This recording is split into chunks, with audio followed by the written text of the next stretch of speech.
Welcome to Action Begins Success, the channel that brings you motivational videos every single day. If you like this video, make sure you're subscribed to the channel and have notifications switched on to receive daily motivational videos. Hope you have an amazing and positive day and enjoy the video. Let's talk now about what to do with the dollar, especially for teenagers and for kids. This is really important because this is one of the best places to start when you're like 15 years old, mid-teens. This is a great place, what to do with the dollar. Now here's the tendency on attitude, because attitude determines so much of our lives. What difference does it make if a child has $1 when you ask what should he do with it? It's only a child and it's only $1. But see, here's where it all begins. Your financial journey begins with what you do with the first dollar. It's where it begins. Now sure, you can do the wrong things and finally correct that, get on a better path, but it all begins on what you do with your resources. Jot this phrase down. It's one of the best for the weekend. Here's the two challenges of life. Number one, the development of our full potential. That's challenge number one. Challenge number two is the wise use of all our resources. That sums up life in general. The development of all of our potential and the wise use of all our resources. One of our resources is time, and we talked about that. Now we're going to talk about the wise resource called money. And let me share with you now a little plan. Because when I met Shof, and he asked me about my financial condition, he said, how much money have you saved and invested the last 6 years? And I said 0. He said, not a good number. Here's what I told him. If I had more money, I'd have a better plan. Now jot this down, because here's what he said. If you had a better plan, you would have more money. Next key phrase, it's not the amount that counts, it's the plan that counts. So let's start with something now as seemingly as small as $1. What should you do with it? Here's what we teach, teenagers especially. You should never spend more than 70 cents. Never spend more than 70 cents of each dollar you earn, or each dollar that comes your way, by gift or by labor. Now, you've got to have some plan what to do with your dollar. I've developed this little plan simply for suggestion, and then you've got to do the rest to revise it and do whatever you want to with it. But here's what I teach. Never spend more than 70 cents. You've got to pick something, some number. This is the best one I could figure out. Now we've got another 10 cents, and another 10 cents, and another 10 cents, which is the 30 plus the 70, which is the full dollar. So we spend nothing more than 70 cents. Now what do we do with the other 30? Here's some of the most important information. 10 cents is for charity, or for church, or whatever worthy projects you think you might engage in. Here's one of the best things to teach kids, generosity. Because first we're going to teach abundance, to provide more than you could use for yourself. The be fruitful philosophy means to produce more than you need, so you have more than necessity. You have some to share. Some churches teach a 10%, a tithe they call it, which is fine. The key is to either administer this 10 cents yourself or to give it to some institution, a church or whatever, and let them spread it around. Let them put it where it's needed. Now, if you're going to give to some charity or church, you must let them take you on the tour and show you where it goes. Okay, if you part with the money, let them give you the tour. Here's where the 10% goes if you're going to tithe. Because now that gives you great joy to give 10%. Because you say, hey, here's what it's doing, here's what it's doing, here's where it's going, here's who gets it. Okay? Now the next 10 cents is called the use of capital. Here's what capital and capitalism is. So jot this down. Capital is any value you set aside. Capital is any value you set aside to be invested in an enterprise that brings value to the marketplace, hoping to make a profit. That's what capital and capitalism is. I can say it in one sentence. Capital is any value you set aside to be invested in an enterprise that brings value to the marketplace hoping to make a profit. Now, the capital is the value you set aside. Taking capital and investing it in an enterprise and bringing the value to the marketplace we call capitalism. Capital and capitalism. Now, who can understand this? First of all, the farmers understand it. Here's what seed corn is. It's capital. It's seed corn means the seed that you set aside to be planted in the ground, take care of in the summer, hoping to have a profit and a harvest in the fall. So the farmer sets aside his seed corn. Question, would he let his family eat it? No, this seed is not to be eaten. It's to be invested in the ground, to take a risk, cared for in the summer, harvested and multiplied in the fall. That's it. Now the same is true of some of your money.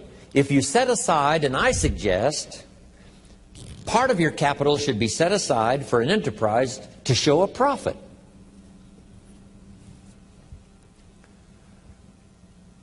And we can teach kids the early fundamentals of capitalism. Now, once the kid has $1 profit, now what should he do with the dollar? This is the formula that I've come up with, what to do with that dollar. Don't spend more than 70 cents, 10 cents for church or charity, 10 cents to invest back into your business so that someday you can buy more than one bottle and get it a little cheaper so that when you sell it you make a little more money. Now here's the other 10 cents. It's 10 cents that you invest and let someone else use it. This is called active capital, where you actually engage in the enterprise that makes a profit. Now another 10 cents is for passive capital, where you let someone use this 10 cents out of every dollar. You put it in a bank that pays interest. They use it and they pay you for the use of this money. That's called passive capital. So we've got active capital and passive capital. Maybe you invest this in a stock eventually if you have enough money, and the stock pays you dividends, and also there may be an increase in the value of the stock. So this is the little formula I come up with, 70, 10, 10, and 10. It's very simple. And kids can figure it out, kids can understand it. Enterprises that kids can be involved in starting early.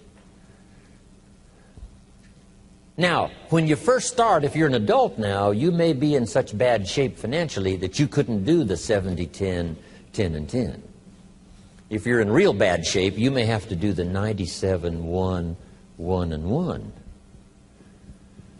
Because it may take this to pay your bills if you haven't had a good plan up until now. But jot this down now. It's not the amount that counts, it's the plan that counts. So let's say you were in such poor financial shape, you had to start 97, 1 for charity, 1%, another 1% for active capital, another 1% for passive. Now here's the key. To get these numbers starting up and get this number starting down. If you will actually do this, you can't believe how exciting it is to watch the numbers change. Remember what Shoaff said. If you will change what? Everything will change for you. If you start to change, I'm telling you, these numbers will start to change. And the first thing you know, these numbers keep going up, up, up, up, up, until finally you can get to the 70, 10, 10, and 10.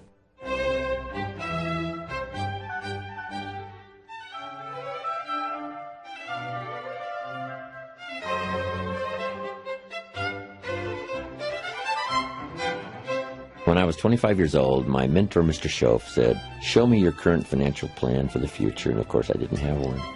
He said, "Well, this would be a good time to lay out a good financial plan for the future, what to do with your money." And I came up finally with the 70, 10, 10, and 10. Don't spend more than 70% of your income. 10% for church or charity. 10 cents active capital, buy and sell, see if you can make a profit. and 10% for passive capital. Let somebody else use your money. Pay you interest, dividends, stock increase, whatever. It's a pretty good plan. 70, 10, 10, and 10. A lady in Mexico the other day said, I heard your plan 10 years ago. I followed it. She said, I'm now a millionaire. I own 2 different properties because you also said don't buy the second car until you've bought the second house. It's not cars that make you rich. It's real estate that makes you rich. She said, I'm now about to buy the 3rd house, so I'm now giving myself the luxury of buying the 3rd car. Simple little ideas.